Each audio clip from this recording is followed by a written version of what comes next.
Bismillahirrahmanirrahim. Assalamualaikum warahmatullahi wabarakatuh.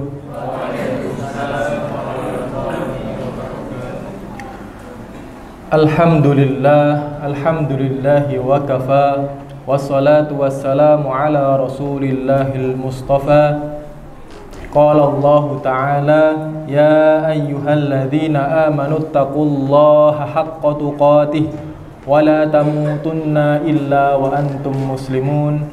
Amma ba'du. Setelah kita memuji Allah Subhanahu wa taala dan bersalawat kepada Nabi kita Muhammad sallallahu alaihi wasallam, dan telah dibacakan ayat-ayat perintah takwa, maka tema kita pada mudzakarah malam ini adalah transformasi hati di bulan yang suci. Hadirin yang berbahagia, apa itu transformasi? Adik-adik semuanya pasti tahu ya, sebuah film yang berjudul Transformer. Transformasi itu adalah perubahan, bisa jadi perubahan bentuk, perubahan fisik, atau perubahan jiwa. Lalu apa pentingnya kita mentransformasi hati kita di bulan yang suci ini? Hadirin yang berbahagia, bahwasanya seluruh kehidupan kita sunnatullahnya itu mesti berubah.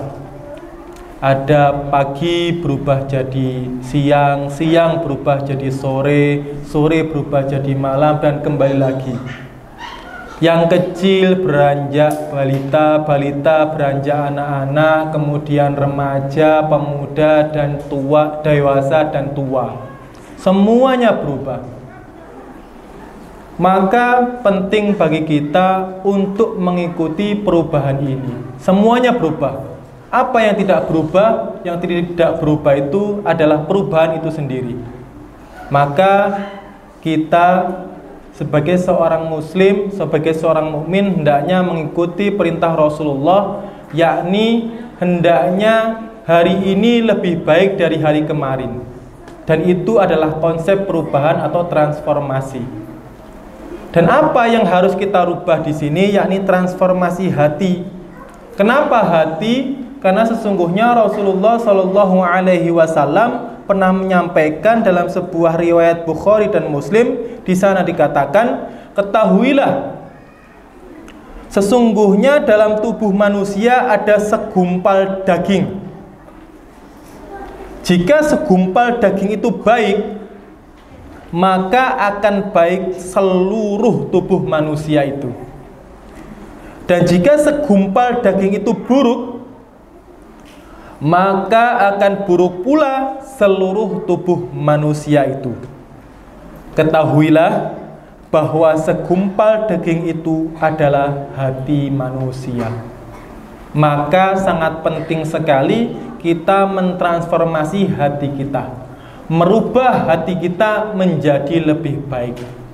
Pertanyaannya, bagaimana caranya agar kita itu bisa mentransformasi hati kita sehingga menjadi perubahan yang baik, perubahan yang bertumbuh? Maka akan kami sampaikan sistemnya. Pakai apa? Pakai konsep GROW. GROW, GROW, bahasa Inggris. Biar kita sedikit keren gitu ya. GROW, bahasa Inggris. Artinya tumbuh. Maksudnya bagaimana? GROW itu G-nya adalah goal atau tujuan. Maka yang pertama, hendaknya kita menetapkan tujuan ketika kita masuk di bulan Ramadan. Alhamdulillah kita sudah berada di hari yang ke-7, masuk hari yang ke-8. Kita di awal sudah menentukan tujuan kita masuk bulan Ramadan adalah menjadi orang yang bertakwa. Maka apakah di hari yang ke-7 ini kita sudah mentransformasi? Yang awalnya takwanya sekian menjadi meningkat semakin bertakwa. Apakah sudah seperti itu? Apakah sudah sesuai dengan tujuan awal? Tapi itu dijawab nanti. Yang penting kita punya tujuan dulu. Goalnya apa? Kita masuk di bulan Ramadan, bulan yang suci ini. Tetapkan. Kalau bingung, tanya sama Allah. Ya Allah, apa sih tujuan puasa? Apa sih tujuan Ramadan ini? Allah sampaikan, ya ayyuhalladzina amanu kutiba alaikumusyamu kama kutiba alal ladzina min qablikum la'allakum tattaqun. La'allakum tattaqun itu adalah tujuannya. Maka mari kita tetapkan tujuan yang utama menjadi orang yang bertakwa. Kemudian apa yang kedua? R. Apa itu? Reality. Yaitu fakta. Fakta yang terjadi selama bulan Ramadan, selama 7 hari ini, gimana sih faktanya itu? Apakah sudah kebiasaan-kebiasaan yang jenengan lakukan, yang kebiasaan-kebiasaan yang adik-adik lakukan, yang mbak-mbak di atas lakukan, itu sudah sesuai atau sudah bisa mencapai tujuan goal tadi, tujuan utama tadi? Maka penting sekali kita membuat sebuah pertanyaan-pertanyaan. Kalau panjenengan tahu kekuatan dari sebuah pertanyaan, wah, luar biasa. Orang yang bisa membuat sebuah pertanyaan yang hebat, maka dia bisa membuat jawaban yang hebat. Maka bikin pertanyaan-pertanyaan pada diri sendiri. Apakah selama ini, selama 7 hari, kelebihan-kelebihan saya, kekuatan-kekuatan panjenengan itu sudah mendukung terwujudnya tujuan utama panjenengan? Bikin pertanyaan lagi. Apakah sahabatku, apakah temanku, apakah lingkunganku, apakah guruku sudah bisa menjadikan aku untuk mencapai tujuan utamaku tadi, yakni semakin bertakwa? Bikin pertanyaan itu, karena pertanyaan yang hebat akan menimbulkan jawaban yang hebat pula. Nah, kondisi-kondisi itu panjenengan evaluasi. Hari pertama, apakah sudah sesuai tujuan? Oh, ternyata sesuai. Kenapa? Lagi semangat-semangatnya. Hari kedua, masih sesuai, tujuan utama tercapai. Ketiga, keempat. Nah, perlunya kita itu mengevaluasi agar apa? Agar kita bisa konsisten di dalam memperjuangkan tujuan kita yang utama tadi, menjadi orang yang bertakwa. Kemudian yang selanjutnya adalah O. Apa itu? Option. Pilihan-pilihan. Setelah kita menetapkan tujuan kita, kemudian kita tahu faktanya seperti itu, diri kita bagaimana, maka munculkan option, pilihan-pilihan untuk menjadi orang yang bertakwa sesuai panjenengan. Karena nggak semuanya orang itu sama seperti Abdurrahman bin Auf, yang mana punya amal ibadah yang luar biasa, sedekahnya. Nggak semuanya juga seperti Umar bin Khattab, cerdas dalam kepemimpinannya. Nggak semuanya juga seperti Abu Bakar, yang yakinnya itu luar biasa. Maka diri kita diberikan oleh Allah pilihan-pilihan. Mari kita lihat pilihan-pilihan tersebut dalam sebuah ayat dari surat Ali Imran ayat 133 sampai 135. Apa saja itu yang nanti bisa menjadikan pilihan kita mau ke arah mana, mentransformasi hati kita sehingga menjadi orang yang bertakwa. Yang pertama apa? Ayatnya di sana dikatakan, wasari'u ila maghfiratin min rabbikum wa jannatin 'arduhas samawati wal ard uiddat lil muttaqin. Opsi yang pertama, alladzina yunfikuna fis sarra'i wad dharra. Ternyata opsi yang pertama itu adalah infak atau sedekah. Maka transformasi yang pertama, ubah dari konsep memiliki menjadi yang dititipi. Kita kerja dapat upah. Itu konsepnya jangan memiliki, aku punya nih. Enggak, tapi konsepnya dititipi. Oh, aku dititipi nih. Sama seperti konsepnya tukang parkir. Tukang parkir itu mobilnya banyak, motornya banyak, mewah-mewah, bagus-bagus. Tapi ketika diambil sama yang punya, nggak marah dia. Dia jaga itu. tapi ketika diambil sama yang punya nggak marah. Maka konsep ini mari kita terapkan. Harta yang dititipkan ke kita itu bukan milik kita, itu hanya titipan. Sehingga nanti gampang untuk yang namanya sedekah atau infak.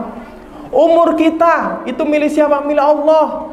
Kita itu sudah dibeli oleh Allah. Nah, kalau konsepnya seperti ini, maka gampang waktu kita itu milik Allah. Loh, kok dipakai sama yang lain, hal-hal yang sia-sia? Harusnya kan untuk bertakwa kepada Allah.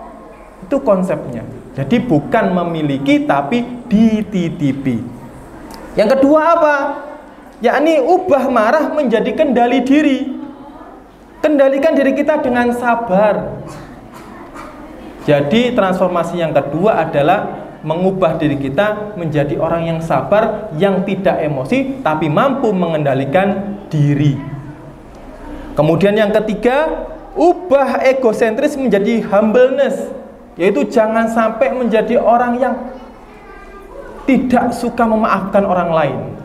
Jadi ciri-ciri seorang yang bertakwa itu adalah mudah memaafkan. Dan yang keempat, ubah mager, malas gerak menjadi proaktif. Karena sesungguhnya Allah itu mencintai orang-orang yang berbuat kebaikan. Mas-mas yang di sana, mbak-mbak yang di atas, jangan sampai mengatakan malas Ustadz, ayo ngaji, malas Ustadz. Itu bukan ciri seorang mukmin yang bertakwa. Seorang yang bertakwa itu punya opsi apa? Proaktif. Kalau bisa membantu sebelum diminta. Ciri-ciri orang yang sukses itu adalah dia membantu sebelum diminta. Temennya butuh apa? Gerak duluan. Kalau bahasa kerennya itu act of service, gitu ya, bahasa Inggris. Itu. Kemudian yang kelima, apa itu? Yakni ubah maksiat menjadi taubat, ya, rutin dan bersegera di dalam memohon ampunan kepada Allah Subhanahu wa taala. Dan yang terakhir dari grow tadi, goal, reality, option, sama yang terakhir way forward. Apa itu? Yakni aksi-aksi dan rencana aksi yang harus kita lakukan. Tidak banyak-banyak, langsung saja monggo jenengan jawab sendiri pertanyaan-pertanyaan ini. Mudah-mudahan panjenengan bisa melakukannya. Apa itu yang pertama? Apa langkah pertama yang bisa kita lakukan hari ini untuk transformasi hati panjenengan? Jadi itu, jenengan jawab, jenengan pikirkan pertanyaan ini. Yang kedua, bagaimana saya memastikan tetap konsisten melakukan transformasi hati tadi itu? Bagaimana caranya biar kita konsisten? Jenengan jawab dengan diri panjenengan sendiri. Yang ketiga, bagaimana saya akan mengevaluasi transformasi hati ini? Tuh, kira-kira bagaimana? Yang keempat, siapa yang bisa mendukung saya dalam perjalanan transformasi diri? Siapa yang kira-kira bisa mendukung transformasi hati panjenengan semuanya? Dan yang terakhir, apa komunitas yang perlu diikuti agar bisa membantu transformasi hati ini? Jadi pertanyaan-pertanyaan itu silakan dijawab, dan mudah-mudahan ketika panjenengan sudah menemukan jawabannya, itu memudahkan panjenengan di dalam mentransformasi hati menjadi semakin bertakwa kepada Allah. Mudah-mudahan yang singkat ini bermanfaat. Aqulu qauli hadza astaghfirullah li wa lakum innahu huwal ghafurur rahim. Wassalamualaikum warahmatullahi wabarakatuh.